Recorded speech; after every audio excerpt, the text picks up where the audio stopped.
समस्त दर्शक श्रोता माउली, भगवान दत्तात्रेय के रूप गजानन महाराज के बेटा बेटे आ जाओ। बहुत पुण्यकारी कथा चल रही।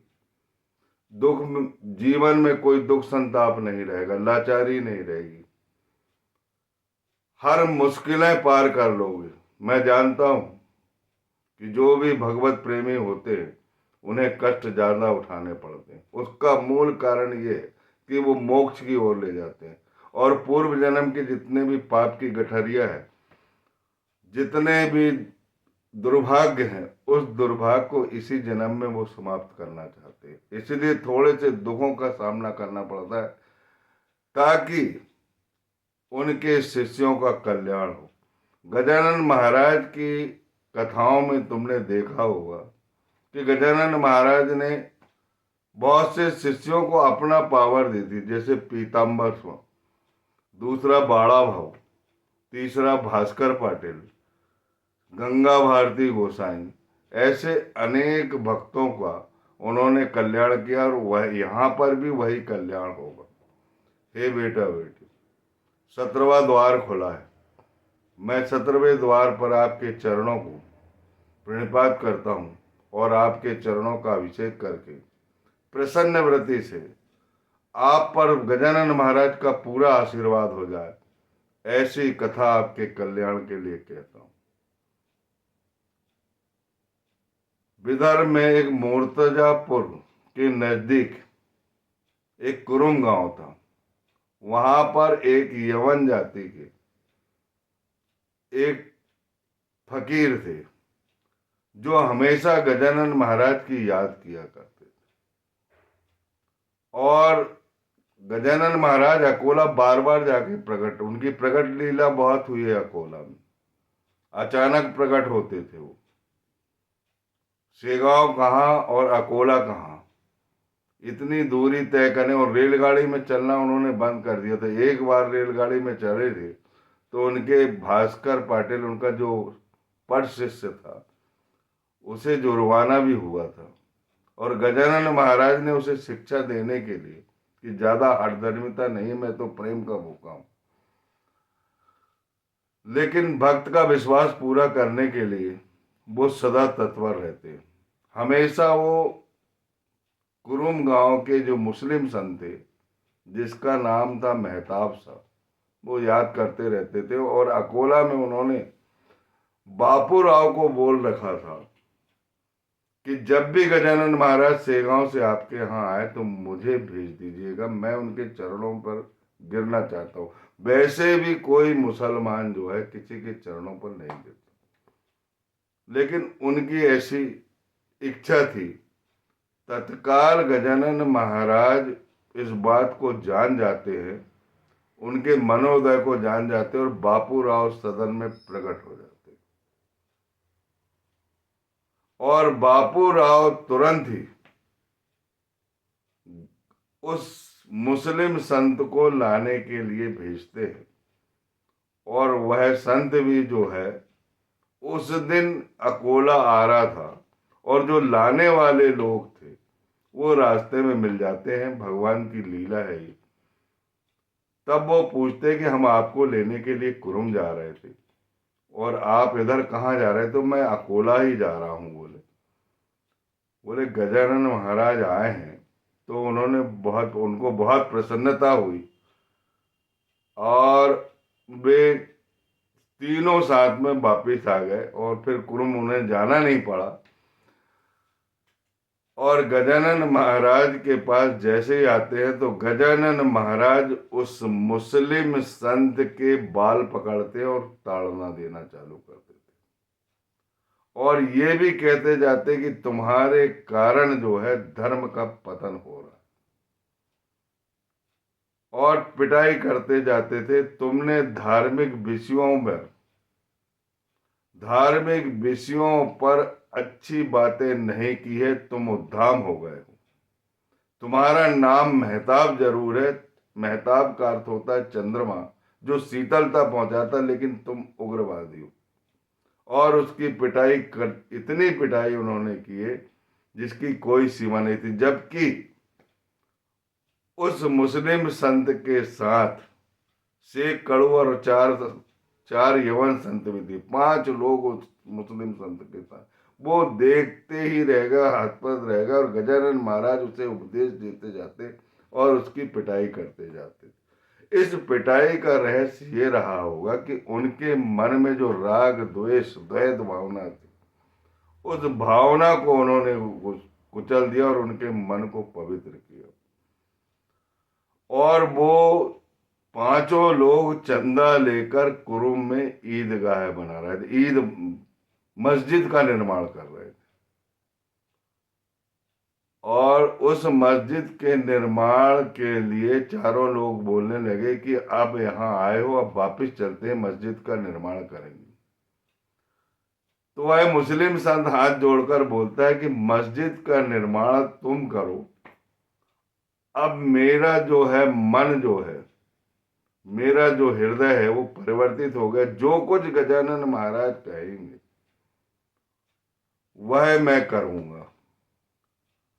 और गजानन महाराज उसके हृदय से बुराइयां दूर करने चाहते थे, उसका आंतरिक सुधार कर रहे थे। और गजानन महाराज के पास वह जाता है और उन्हें प्रणाम करता है और कहता है कि मुझे आज्ञा दीजिए। तब गजानन महाराज कहते कि तुम पंजाब का टिकट कटा लो और पदनतों का वहां पर पदनतों पदनतों को वहां पर सही शिक्षा दो और अपने अपने धर्म का कल्याण करो। सब ईश्वर, एक ही ईश्वर के सब पुत्र हैं और मानने के ढंग अलग अलग होते हैं। सबको अपना धर्म प्यारा लगता है, लेकिन किसी धर्म की बुराई करना ये महापाप है, घोर पाप है। ये ईश्वर कभी नहीं चाहते कि धर्म के अनुयायी आपस में लड़े। और ये धर्म के अनुयायी जो आपस में लड़कर ईश्वर को चिंतित करते हैं, जिससे प्रलय आता है, इस प्रलय से बचने का प्रयास करो और एक अच्छा काम करो। तब वह मेहताब साहब अपने साथियों से बोलते कि आप लोग जाओ, गजानन महाराज की मुझ पर कृपा हो गई, अब मैं वापस नहीं जाऊंगा। उनकी कृपा से बिना राग द्वेष के आप मस्जिद का निर्माण करो। चाहे मंदिर बने, मस्जिद बने, गुरुद्वारा बने, गिरजाघर बने, सभी में एक ही सामग्री होती है, लगती है, और सबका आकार अलग अलग होता है। इस विचार का ध्यान करते हुए मस्जिद का निर्माण उत्थान के लिए आप लोग करें और गजानन महाराज की कृपा आपके साथ रहेगी तो मस्जिद तुम्हारी बनेगी। इस तरह कहकर वो उनको विदा कर देते और स्वयं पंजाब का टिकट कटा लेता है और पंजाब चले जाते हैं वो।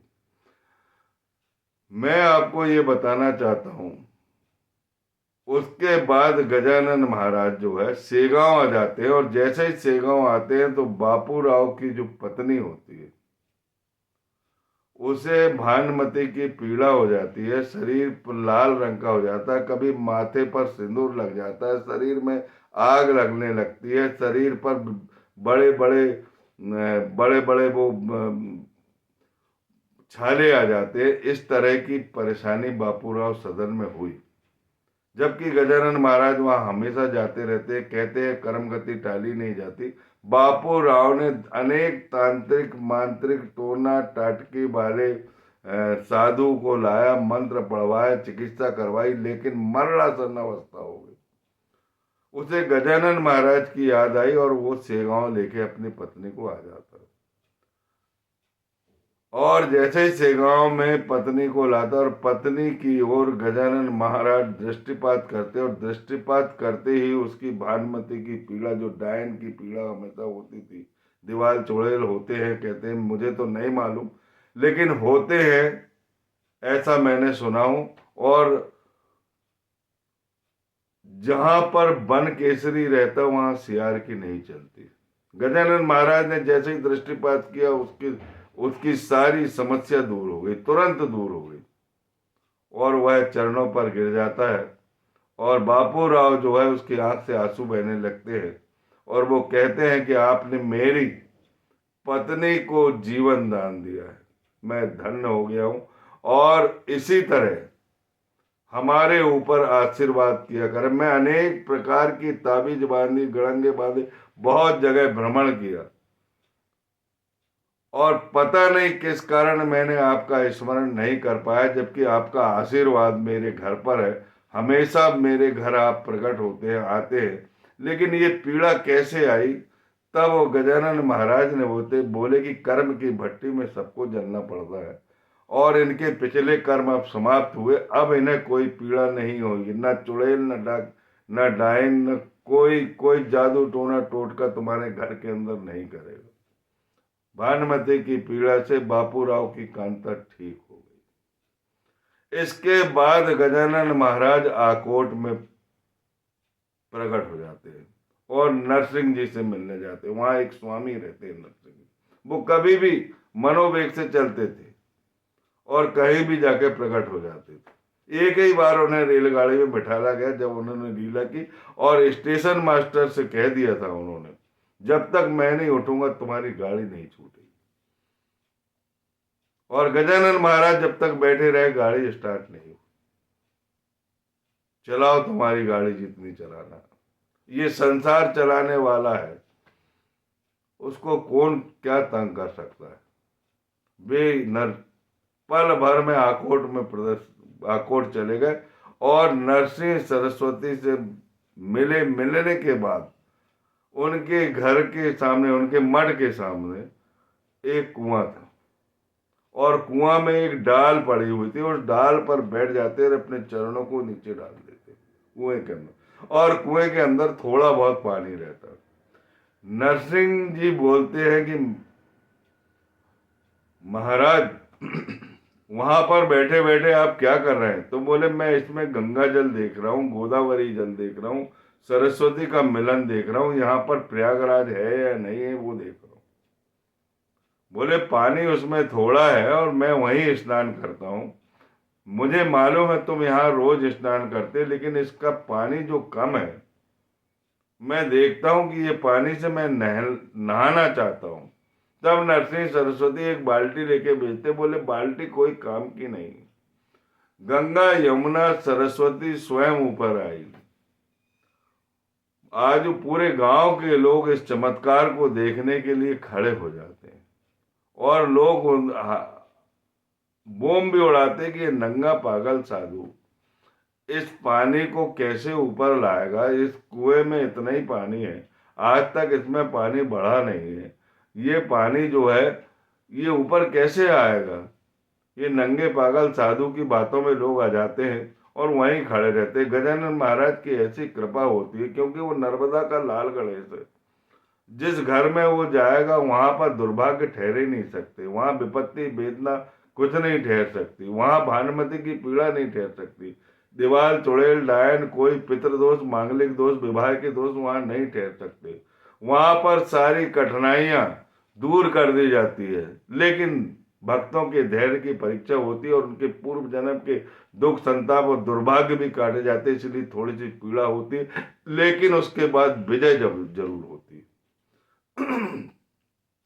तब अनेक स्रोतों से हजारों झरने लग गए, सैकड़ों झरने लग गए, और फवारे की तरह उस कुएं में फूटने लगे, और वो फवारा ऊपर तक आया, और गजानन महाराज ने उस फवारे का स्नान किया। तब नरसिंह